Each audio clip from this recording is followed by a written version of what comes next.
Welcome to the Engineering and Public Works Roadshow, coming to you from Winston-Salem, North Carolina at the Great Trail State Conference, celebrating the Great Trail State of North Carolina. And we're putting a focus this week on a series of projects that are focused on recreational infrastructure, really bringing people in contact with nature, giving them places to explore, to relax, and to enjoy family time. And it's something that is lost in really the world of roads, bridges, service, and vertical infrastructure. It's really the things that tie communities together. And we're here joined by Gina Strago with Mecklenburg County and Tristan McManus with Dewberry. Yep. And we're talking about the Torrence Tributary 2 Greenway project. And this is in Mecklenburg County, North Carolina. Tristan, let's start off by talking about the project itself, really its inception and how Dewberry became part of the process. A little background. Absolutely. So the project really started with the original Mecklenburg County 2008 master plan, where it was a really ambitious master plan to connect the entire county with a network of greenways. Fast forward a couple of years, the recession hit, so all those projects got put on hold for a long time because funding got cut everywhere. And then around 2017, things started to come back to life for this project in particular. And something really unique about this is NCDOT and the county started working together because we had this approved greenway on the master plan that crossed I-77, which right now pretty much bisects the county and Huntersville equally on both sides, right? And NCDOT started in, I want to say it was like 2016, started looking at improvements for a toll lane, adding that to 77. And they started conversations with the county about, well, y'all have a master planned greenway that shows going across.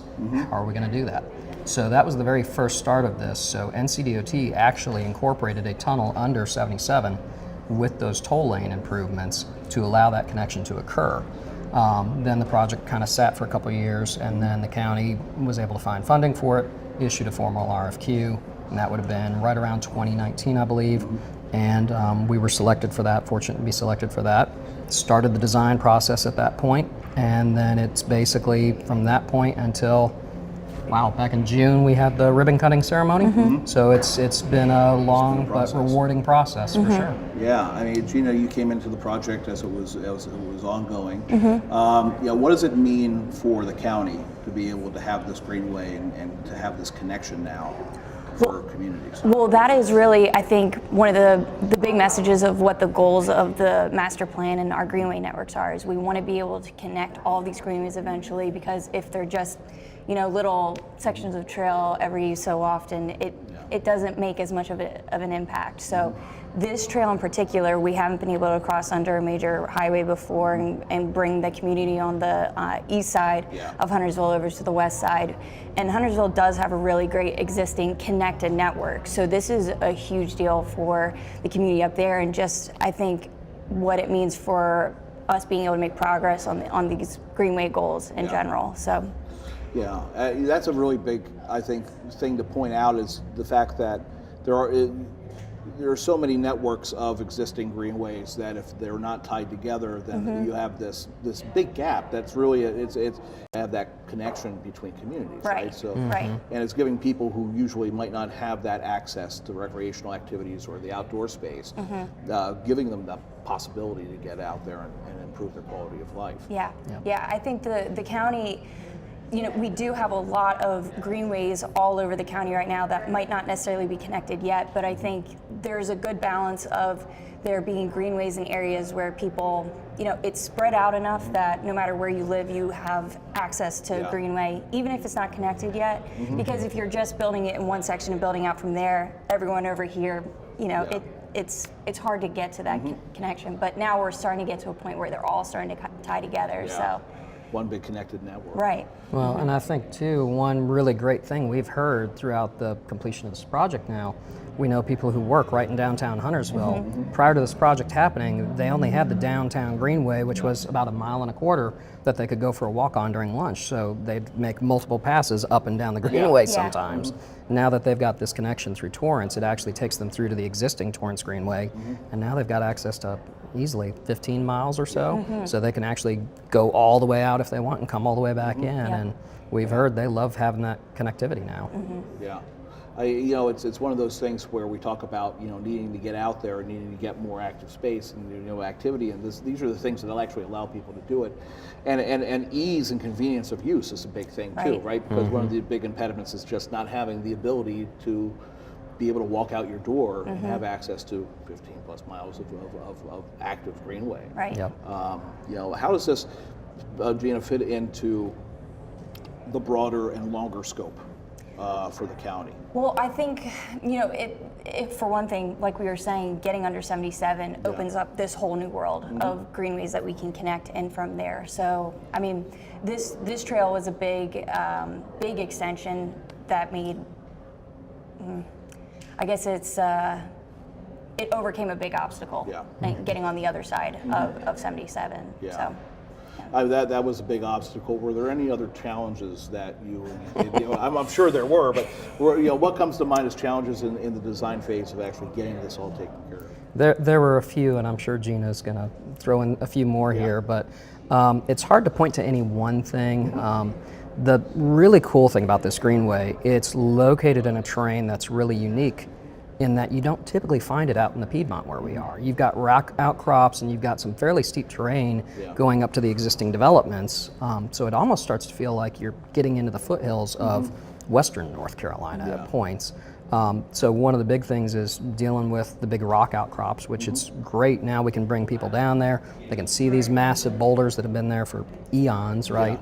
But then dealing with wetlands and how do you navigate this very unique environment, especially during construction, without destroying the very thing that you're trying to bring people into contact with.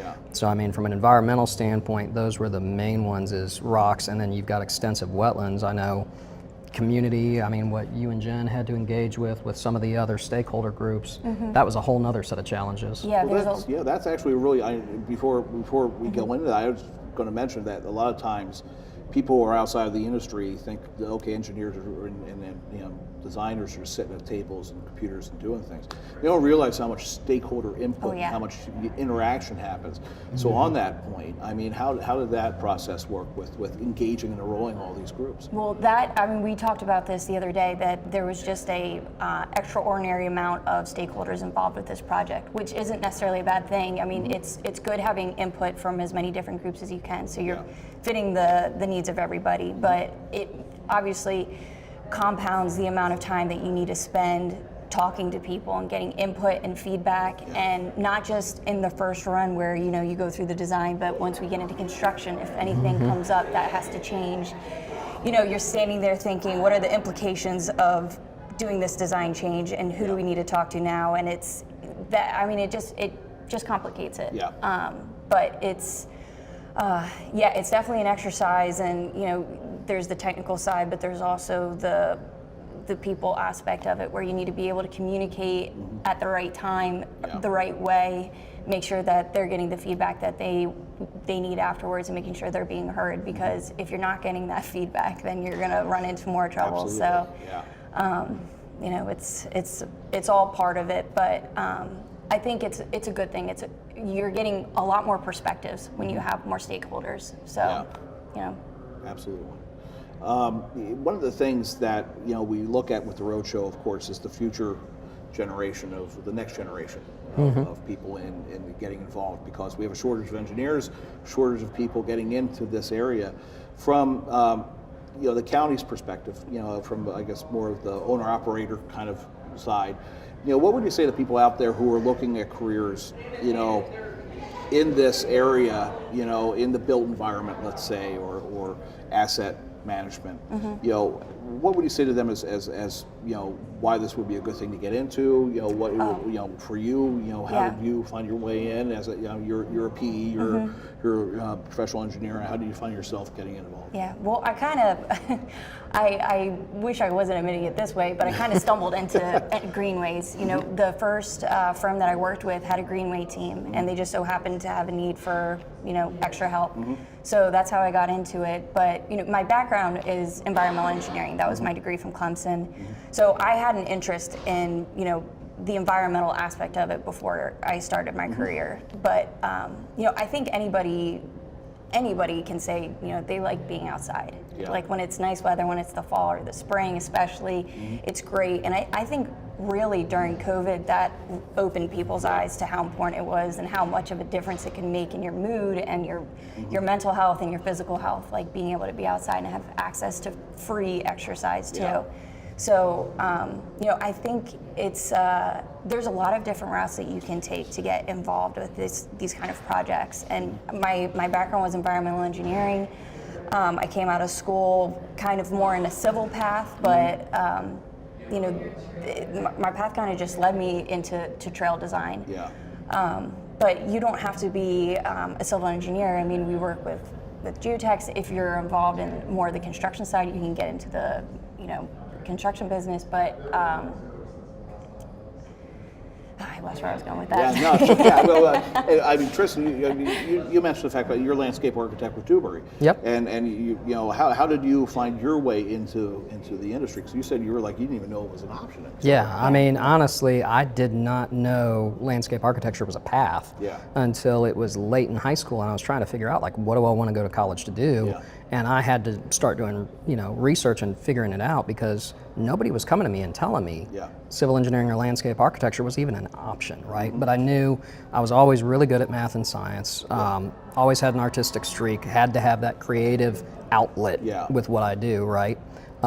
Love being outdoors, right? What can I do that's going to be fulfilling, lifelong work? Yeah. And the more I researched it and looked into it, I discovered civil engineering and landscape architecture. Landscape architecture gave me a little bit more of that creative freedom, so I kind of steered down that path and went to the Ohio State University, got my MLA, and moved down to North Carolina. I'll accept it. Okay. But moved down here in 2006, got my job with a firm here that specialized in parks, and fell in love with just working on parks and greenways and being part of the public process, and then just being able to help the community realize their needs. And you know, it really is, we're providing one of the most sought after pieces of infrastructure that communities all around the country are clamoring for, which is greenways and trails. I mean, that's usually the #1 item on a master plan. We want a greenway or a trail, and then you help bring that to them, and then later on, once the trail's open, I mean, heck, long before it's open, they're out there walking on it. I mean, we were telling people, like, this is still a construction site. I know it looks like it's done, and I know you want to use it. Very eager to get out there. Yeah, but it's so satisfying seeing that, though. I mean, anytime I go on the trails, I love going on the greenways. My husband and I like to rollerblade, so we'll go out there, and it's like, I just love seeing like families with like kids on bikes, like learning how to ride their bike, or people going for walks. And you know, if you are talking to people, like if I'm with my husband, he loves to be like, she works on these greenway projects, like pointing it out. So it's very rewarding, and like you just see it every time you go out there. Like the work that you're doing is making people happy, and they want to use these services that you're providing. So. Fantastic. Well, it's a great place, I think, to wrap it up. Gina, Tristan, thank you very much for joining us. Yeah, thank you for having us. You know, it's a great example of the marriage between, you know, good landscape architecture, good engineering, and a good you know, public infrastructure that improves communities. Exactly the kind of thing that we want to talk about at the great Trail State Conference. So thank you very much for being a part of it. Yeah, thank you. Fantastic. And again, this has been the Engineering and Public Works Roadshow, coming to you from Winston-Salem, North Carolina at the Great Trail State Conference. We'll see you next time.